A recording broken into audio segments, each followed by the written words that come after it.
Now for something completely different. I hope you can understand me. My English is not very good, even though I'm English. Okay, my name's Alberto Crisci, and I'm the creator and founder of the Clink Prison Restaurant. These are high-quality restaurants that train prisoners how to grow food, prepare food, cook food, and serve food. They also help these people when they're released to get a job and make sure they've got somewhere to live. And the Clink combines two of my passions, which are seasonal food and rehabilitation. Why food? Oh, I've got a button here. Wrong one. Why food? Am I on?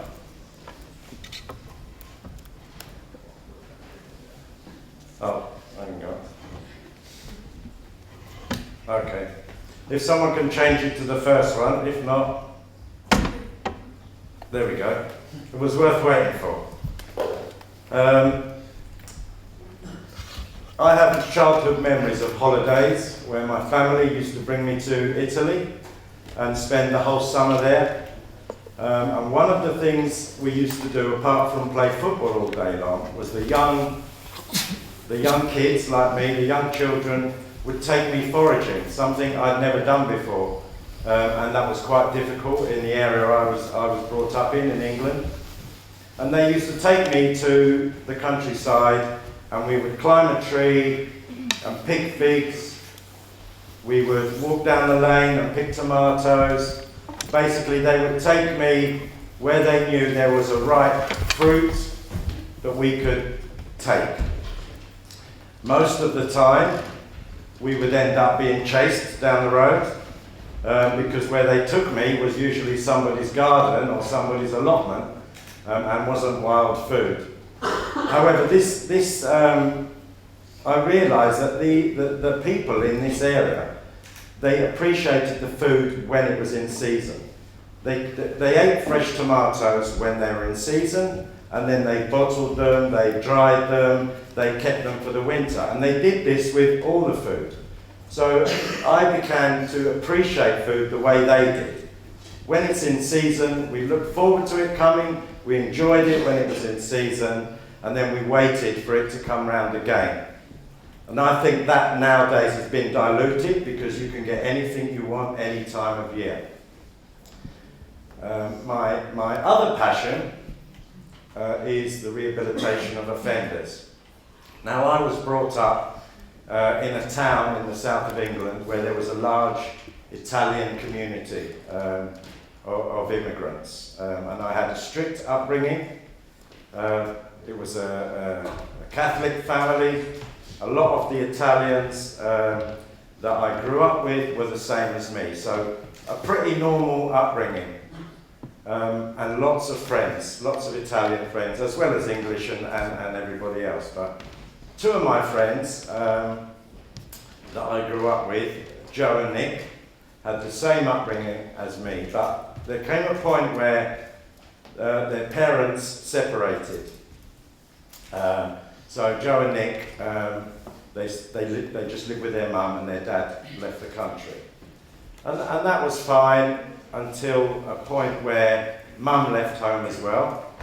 Joe was 18, 19, and they were not left, but they grew up on their own in the house.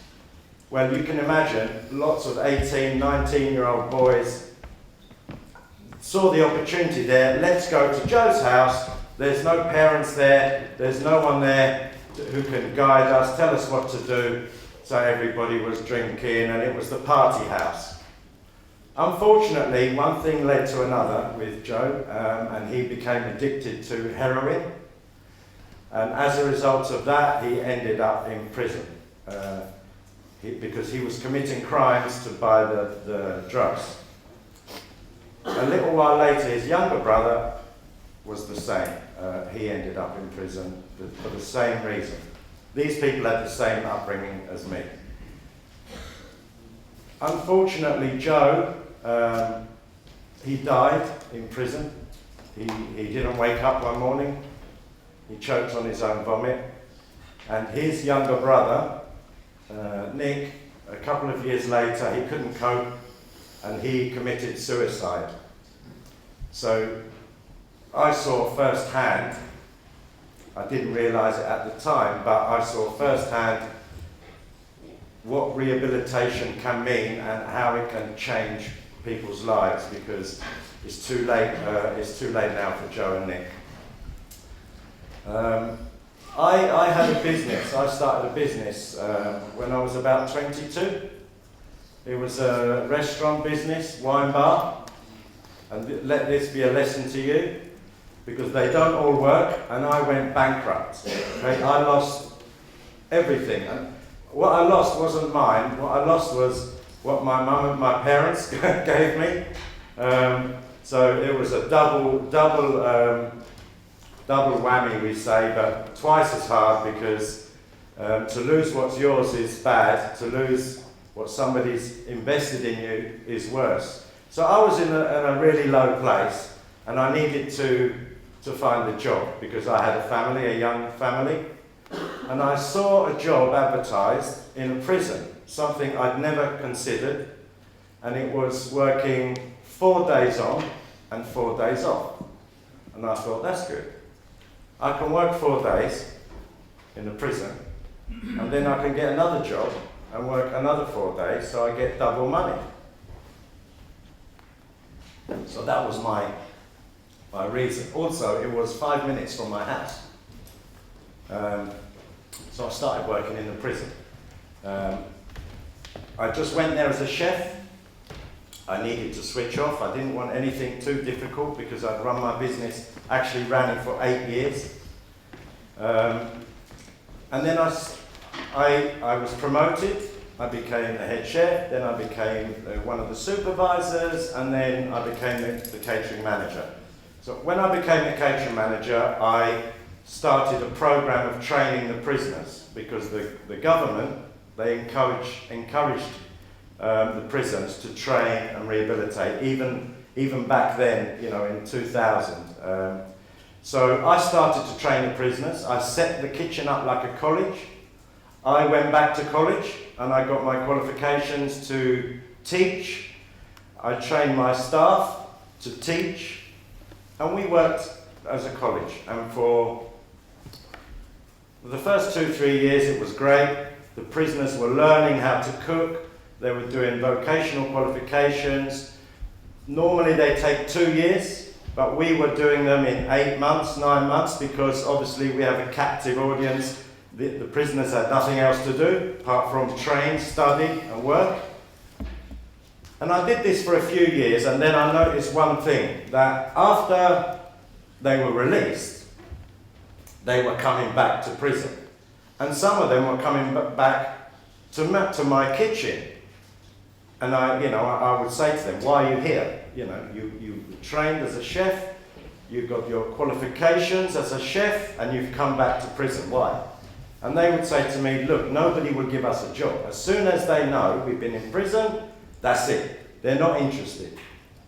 Doesn't matter if we can do the job or if we can't do the job, they won't give us a job. They won't even give us an interview.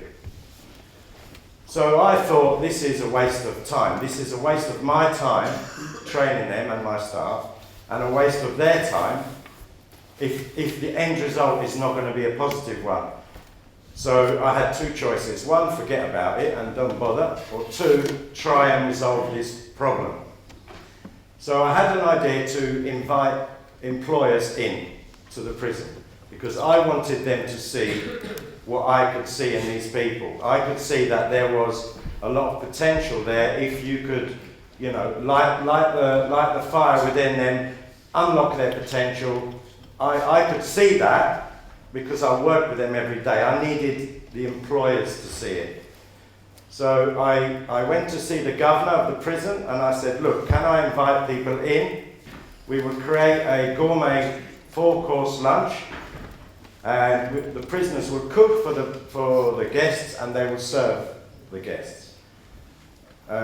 He said, and it worked. He said, yes, okay. He gave me the budget, because we had to practice. before the lunch. So if we had a 4-course lunch, it was a new creation. They'd never cooked it before. So it was, each lunch was costing in food cost about £1,000, which is probably about 1,200 euros, just to train them to cook for 12 people, 4 courses. The people I was inviting were senior. I was inviting the policy and decision makers, people who could say, yes, we're going to give this man a chance, we're going to give this woman a chance. I needed those kind of people. And we started to do the lunches. People were coming to the prison to have lunch. I'm sure they were coming out of curiosity because they'd never been in a prison, and they thought, well, why not? Let's go and see what's going on here.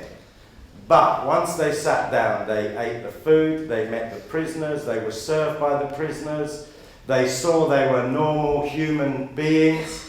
They didn't look different. In fact, if you look at the person next to you, you wouldn't know if they were a prisoner or not because they look like everybody else.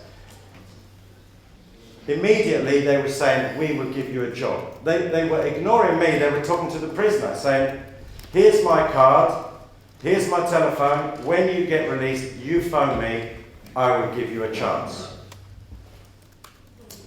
I did that for 5 years, okay? And we started to build up a network. And then one of these customers, as she left the prison, she said to me, wouldn't it be great if you had a restaurant in the prison, you know? Because these lunches, we did 4 a year, that's all.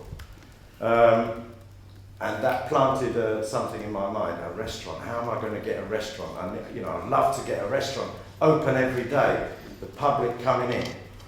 Then I got lucky. The prison expanded. So we used to have 700 prisoners. They were going to have 1,200 prisoners. So there was money to build. And they asked me, do you want a new kitchen? We'll get you a new kitchen, a big kitchen, brand new, everything modern, fantastic.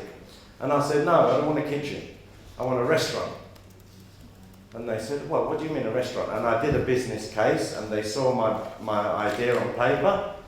And they said, yes, okay, we'll give you the money. The only thing was, the money they gave me was enough just for the kitchen.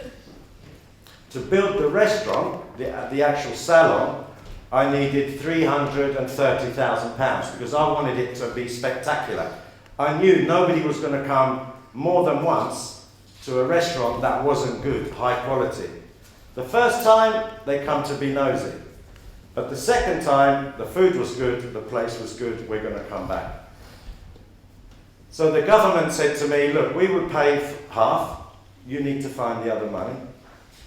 I was introduced to 3 people who I showed round what was going to be the restaurant. It was a building site, it was a mess.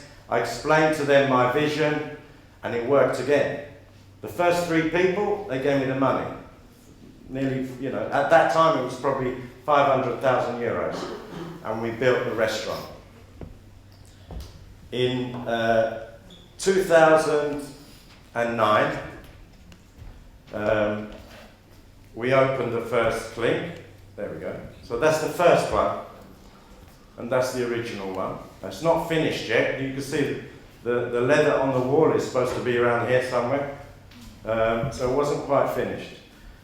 Now, the way I wanted the restaurant to operate was that we needed to teach these men how to cook to a higher standard than they would get in college, vocational training. Yeah, because they already got obstacles. It's already going to be hard for them because their background has been in prison. So I wanted the industry in the UK to realise that if a prisoner trains in the clink, that's a sign of quality. It's not a bad thing because they've been in prison. It's actually, we know that man or that woman knows how to cook. So because of that, nothing that was on the menu was brought in. Everything had to be made. If we couldn't make it, we didn't put it on the menu. If we wanted a fish, it was a big whole fish. If the fishmonger didn't have the whole fish, we didn't want it. And the same with everything else. So they learned how to make everything. The service had to be good. They needed, not just because, then I know they're not going to all be waiters. I knew they needed to learn how to interact with the rest of society, to see that society was not their enemy. By talking to people they never met before and realizing that, hang on, these people are not so bad. They're very friendly. They will build up their confidence. Because of that reason, all our kitchens are open kitchens so that the chefs can interact with the public as well. Very often, not so much these days, but in those days, the chefs were hidden away in the kitchen. So they were not getting the social benefit, the interaction that the waiters got. So I created the environment where the chefs, as well as the waiters, interacted. The other thing was we're training the general public. So people coming into the restaurant were realizing and learning that these people need help. There is absolutely no point in keep beating them with a stick and locking them up and forgetting about them and expecting when they come out they're going to be a better person who has the confidence to contribute. Because that's all we want. At the end of the day, we want them to contribute to society. All the food in the restaurants is seasonal and sustainable. We have our own program where we train women in a prison how to grow food. That food is then delivered by a prisoner in a van to two of our restaurants. So being sustainable is important to us, but it's not just about sustainability of food, it's about sustainability of society. If you want society to be sustainable, then you need to look at the people within it. And if you have a group of people, which is 90,000 in the UK, that are in and out of prison all the time, that problem is not going to go away unless we interact. I'm going to try. One thing I'll just quickly say. In the picture, the furniture in the picture is all made by prisoners. You can't see it here, but on the other walls there's artwork, paintings, all prisoner artwork. We try to encourage people to not just to look at the fact that prisoners can cook and serve, but they have many talents that just need someone to give them a chance and change their focus away from their life of crime. We're going to show you a video now. Can we see a video?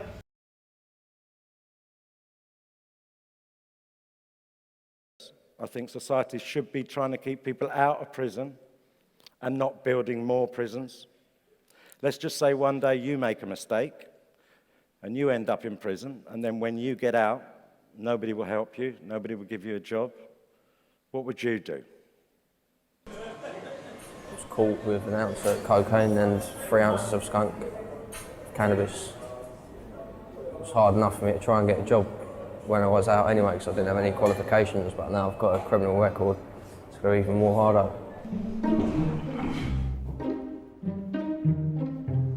Have a seat, Robbie. Sit down, leave that. Right, you want to work in the clink? Yes, please. Why do you want to work in the clink? I heard it's quite a good job to have here. Right. Why do you want to work in the clink? Because I'd like to get some restaurant experience and maybe some qualifications so I can get a job working in a restaurant on the out. Okay. You'll be working in a team, so everybody works together. Sure. Yeah, you're all prisoners, but when you're in here, you're a waiter. Okay. There's zero tolerance. Do you know what that means? Yeah. That means what I say goes. End of story. Yeah. You nervous? A little bit, but who isn't on their first day?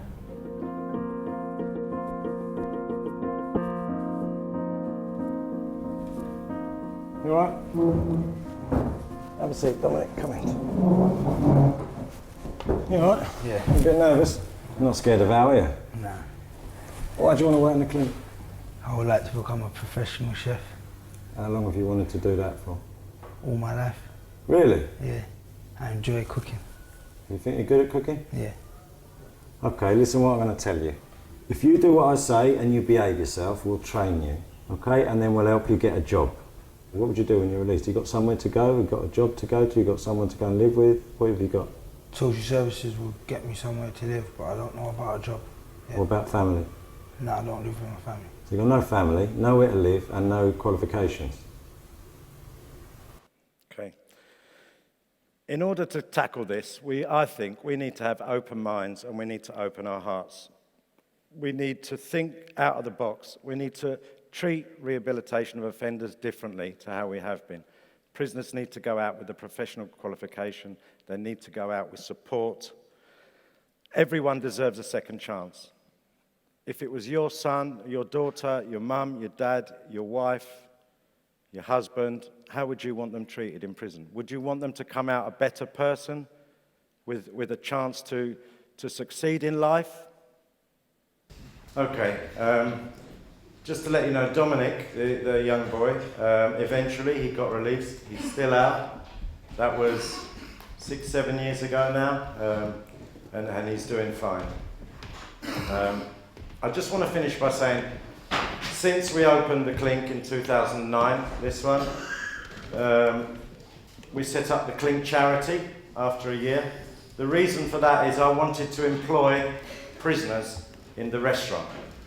Because how could I say to an employer, you're going to please will you take one of these people, if I couldn't say, actually, I do that as well. So when I opened this restaurant, my maitre d' was an ex-prisoner and my head chef was an ex-prisoner.